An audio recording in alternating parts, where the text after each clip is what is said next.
Okay, so the next item on the agenda is price list for road work and policy on road agents. So this goes back a few weeks to some questions that Dennis raised as it related to some recent billing out of the road agent.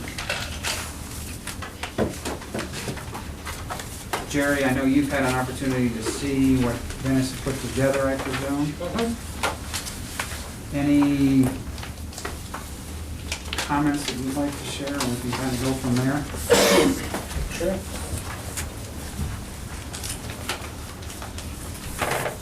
Actually, first, yeah, If you want to use the table, you should use the table. look up the answer. Huh? Come on up. Come on up, man. Chris.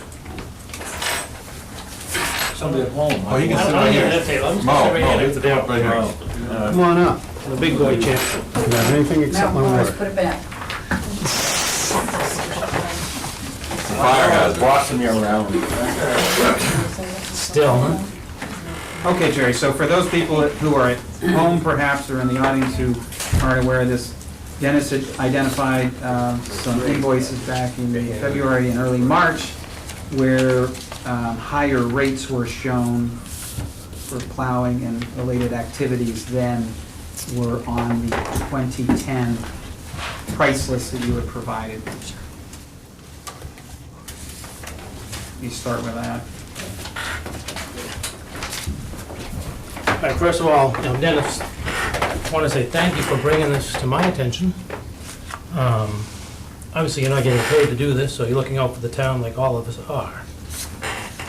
But what happened was, as you all know, in the beginning of the late spring, late winter, early spring, fuel went up around 80 cents a gallon. Diesel fuel and gasoline. When that happened, I went up on my price list on the equipment. What happened, and I'll take the blame for this completely, we redid the price list. It was supposed to be, or was, or whatever, emailed to Rena. It didn't happen. She never got it. I did not follow up. So when I'm going over my bills, I've got my 2011 price list. I'm checking them off, we're all set. We re-enter them in the computer, so if they're right. It's not Rena's job to check my hourly rates.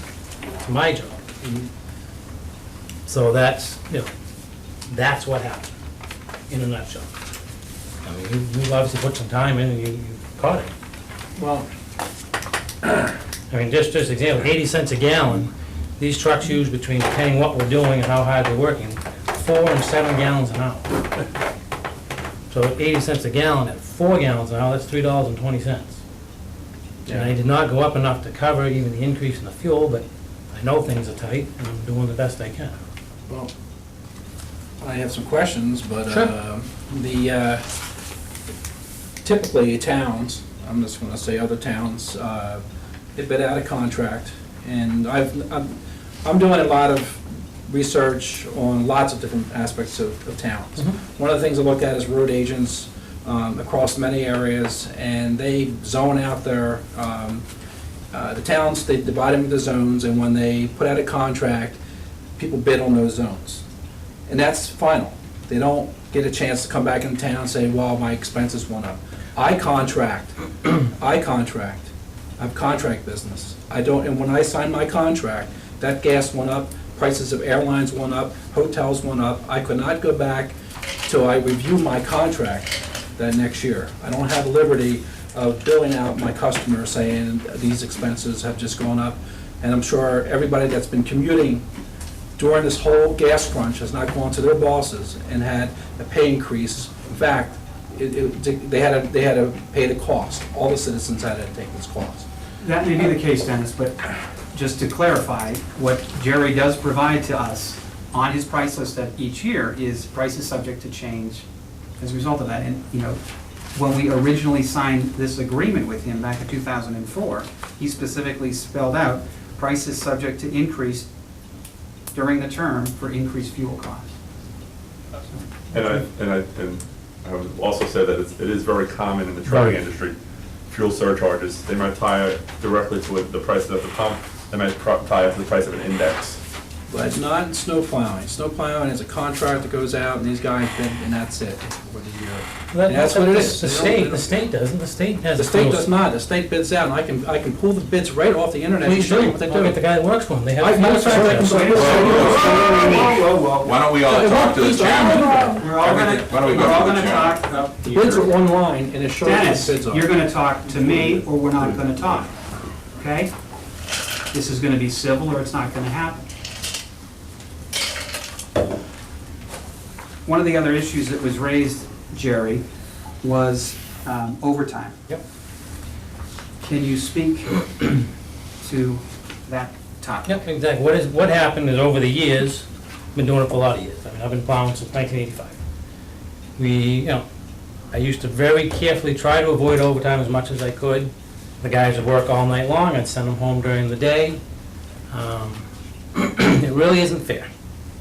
I've been watching other towns, I've been watching our police department. I started doing a 4-hour minimum when I call the guys out at midnight. How many, if it's a 2-hour job, if it's just an accident, most of the time I go myself. 'Cause, the sand truck's in my garage, walk out back, I go sand it. I'm there 20 minutes to come back. I'm not billing the town 4 hours. If I call one of my guys out, they're getting paid 4 hours, I'm billing 4 hours. How many times are you gonna go out at midnight, 2 o'clock in the morning for $20? I don't know if you're not building the town. How do we know that you're not building the town? Because I'm telling you that. Okay, well, then, okay. The overtime, how does this overtime work? So- Because, That's just what I was gonna ask. Yeah, you get that. Let me So- just stop there, because in my mind, there are federal labor laws Yep. that govern overtime. So I presume, though I don't want to presume, are you required to follow and pay overtime? Over for your 40 hours employees? and over 8 hours, yes. The state has laws that deal with overtime. So if one of your guys is out plowing or doing something else for the town, if they've already worked 40 hours Yep. for the week or 8 hours for the day, it's incumbent upon you to pay them overtime. Correct. okay, that's not what I see in these invoices. Going back, these guys are on call 7 days a week, 24 hours a day, all winter. That's part of the Okay. job. All right, that's all, can I say what I saw in these invoices? I'm trying to explain. Okay, Sure. all right, go ahead. So what I have done in the past few years is I've set it up, so if it's before 7 AM and after 3 PM, so anyway, you got an 8-hour day, there's no overtime. After those hours, I'm paying my guys time and a half for those hours plus weekend time. Which is to say, if it's a weekend between 7 and 3, it's overtime. If No it's a weekend at week- all, anytime. Yeah, Wait, that's no, what, no. I just want to clarify that. So 7 to 3, Monday through Friday, regular time. Correct. Outside of those hours, or any time during the weekend, it's overtime. Correct. Is that allowable by the contract?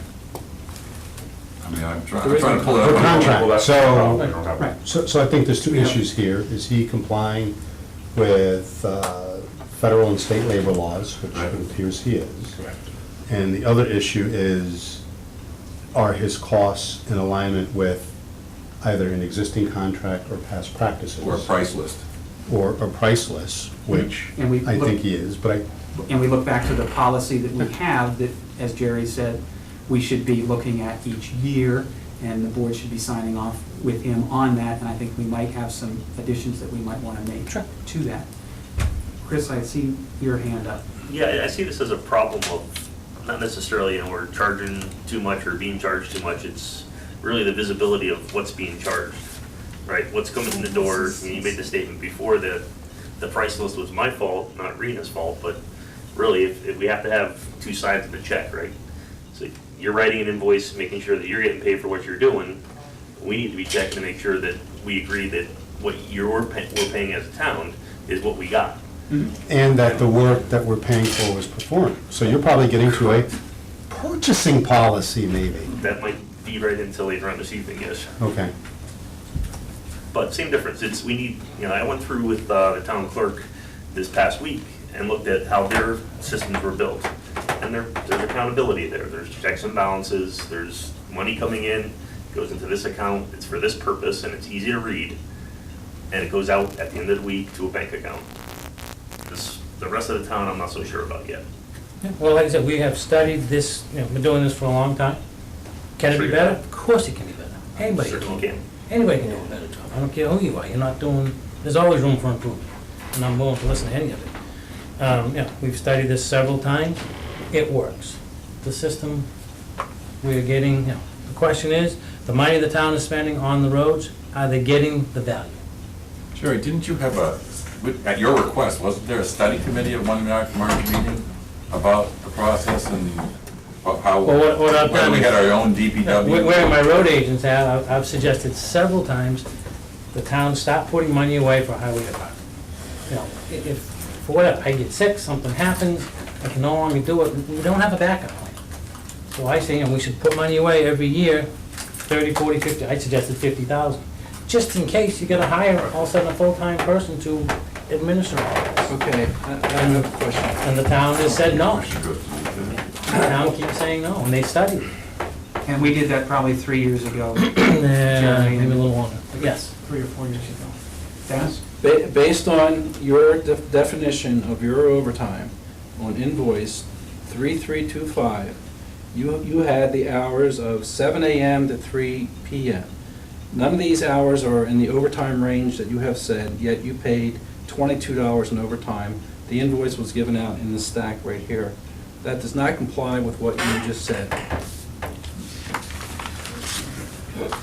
Can you repeat that invoice number? Yeah, the invoice is 22, yeah, there's no purchase order number. No. But you have a contract, oh, never mind. 3325. Do want to receipt, that means it must be something. Yeah, it's not in this. So it's not something that you shared with? Oh, no, it should have been, 3325 should have been in there.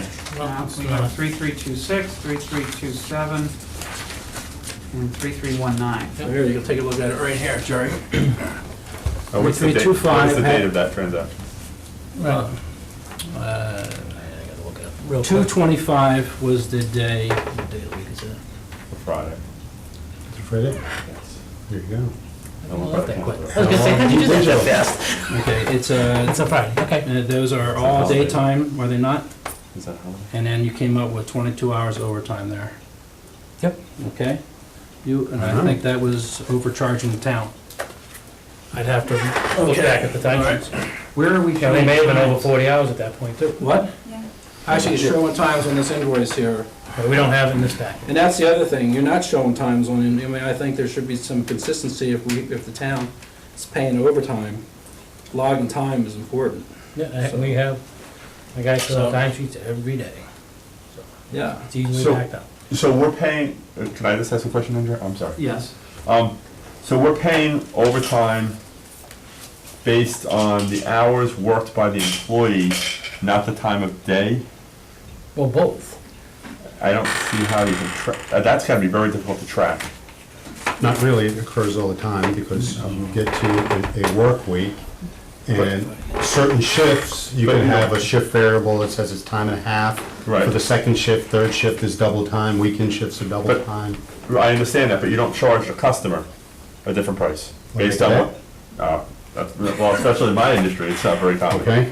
But to get someone to come out on the weekend, Generally, it's unbelievable. It depends on what your business is. your washing machine breaks on the weekend. You Mhm. pay more for the weekend repair than you do Monday through Friday? Yes, you do. You do, but you're not paying more based on how many hours that employee worked. You're paying more based on what the actual job cost. to Well, get no, done that's on the what I weekend. said. I said you So- pay based on overtime or, Right, but in Jerry's case here, it may be 2 o'clock in the afternoon on a Thursday, okay? And that person may have hit his 40 hours. So from that point forward to 5 o'clock, or however, when he finishes, we're paying overtime. Where technically, if we use a different employee It might not within your be company, 40 hours. it may not, so that would be very difficult to track.